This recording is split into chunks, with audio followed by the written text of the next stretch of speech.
Well, what's up, my friends? Sunglasses fell right off my head just like a cool guy would.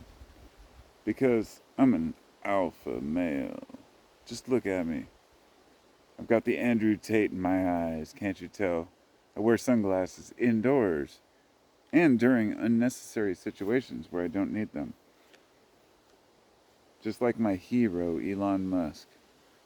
Okay, I was going to make a video kind of summarizing a discussion I had earlier, and I decided it's just too much of a pain in the ass to try to get this across without sounding condescending, arrogant, or having to overly explain myself. I wanted to keep it pretty simple though. The Jordan Petersons, the Charlie Kirks, the Elon Musks, the Tucker Carlsons, Ben Shapiro, uh, Steven Crowder, these are the guys who speak for conservatives. A lot of conservatives. Listen to them and respect these people. And ordinarily, I wouldn't say anything about other people, individuals. But these are guys who sit there on their podcast and talk about what it means to be a man, or um, pull their bullshit Christian values cards. And it gets so old. I guess Shapiro is more like Jewish values, right? Support Israel at any cost. But America is where I live, right? And then I find out that, even like guys like Tim Pool, like through proxies, you have them funding Russian disinformation. And it's just coincidental that some of these guys got paid through a proxy by Russia, and they claim, well, everything I said on my podcast was my own. But then you see Tim Pool saying Ukraine is the enemy and we should apologize to Russia. This was months back, but it's just kind of, sunk in. I've been thinking about it over time. Just the ability for people to rationalize the fact that foreign money and influence plays a huge role in conservative pundits in America. And it's not just conservatives, mind you. There's a reason why that famous list hasn't come out yet. It's not just because conservatives are scared. When they say, why didn't Democrats release it? Yeah, same fucking thing, because there's perverts everywhere. And these guys are all, running this country into the ground. But it's not just them. It's not like you can solve the problem by, putting somebody else in office. The reason being because these are the types of people who have been in leadership positions for, you know, forever. The dawn of human civilization. It is what it is, man. It is what it is. There's nothing we can do about it. There's nothing we can do to stop the fact that we have perverts in office and people who are useful idiots who support them. Now, I say that because I know that a lot of these pundits, for example, if these people who I'm talking about, these men of the Manosphere, if they really knew for a fact that, say, the president had, committed sexual acts on somebody who was a minor, would they change their mind? I think a lot of them would. But I think that they are actually mentally incompetent in the ability to actually admit to themselves that this is even possible. And I do question whether it would make a difference if they were slapped in the face with facts. I feel like today a lot of people just want to kind of ignore things that are right in front of their own face.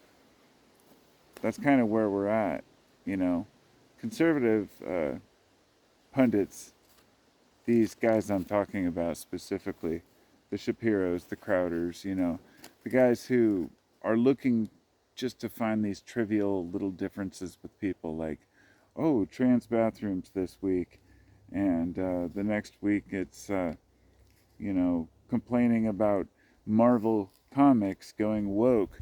Like, these are the big issues these guys talk about, right?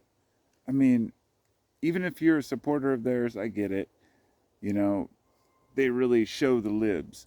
But my question is this, as a kind of a classic liberal myself, but somebody who's well aware of the ridiculous extent to which some leftists go, um, I say, whoa, you kind of have an overreaction on the right to all the shit going on. Like, the woke culture isn't as deep as you think. You don't have to worry about Target or Bud Light. I get it. You want to stand up for your rights, but this usually comes down to this kind of Christian, whether or not the individual's Christian, it's this also weird support of Israel. It's like this erotic love of a country that wants to build a temple on the mount and bring back Jesus and the end times. It's a long, complicated story that most people don't want to talk about, but if you ignore the elephant in the room, you're just doing no justice to anything. Like, if we talk about politics, support of Israel, and extreme right-wing politics, and we don't bring religion into it, then of course you're missing the main point. But there are many people who just got caught up in it who really aren't religious. They just believe the bullshit drivel that they're fed, which is fascinating to me because we've all believed dumb things in our lives. It's just whether or not we were able to get past it and realize we were duped. The old saying, it's easier to convince a man, or it's easier to fool a man than convince him he's been fooled. That's always attributed to what, Mark Twain. It's never the person who said it. Somebody sent me a quote earlier and I looked it up thinking it was Mark Twain. And then it also said it could have been Roosevelt. And you're like, who cares? Good quotes are good quotes, regardless of who said them. But anyway, I guess that's all I've got from the hammock. Just wanted to rant about these dudes. And I already made a video earlier that was much longer, talking more in depth about this. Kind of how they're grifters, just looking for attention, but that they are miserable people you wouldn't want to party with, The kind of people who are just like, have never lifted a shovel or a hammer or done anything in their lives. But, I could be wrong, but they just seem to be the Swanson family inheritors like Tucker. But